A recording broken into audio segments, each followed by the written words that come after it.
This is the simplest method I know to stop doom scrolling so much, and it is the ABC method from behavioral psychology. I'm studying to be a therapist, we just learned about this. But associations ultimately impact our behavior, which lead to the consequences of our behavior. So if you feel terrible when you're doom scrolling, that is a consequence of the behavior, right? It's a consequence of scrolling on your phone. But there may have been some sort of association that cued that habit for you. So for me, when I lay in bed, a lot of times I look at my phone. So I've created this negative association between laying in bed and looking at my phone and then feeling like, oh man, I'm wasting my time. But I like to work at a coffee shop because I think that's a new opportunity to create new associations and ultimately the behavior I want and then the consequence of like getting my work done, right?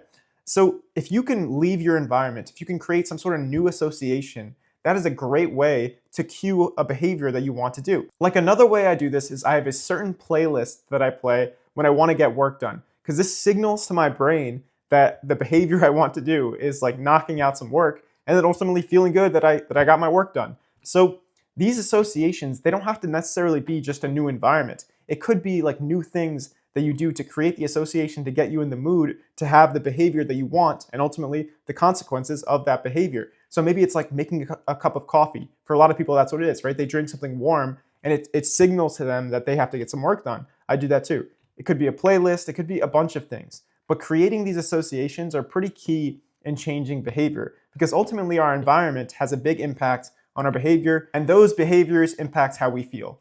Hope this helps.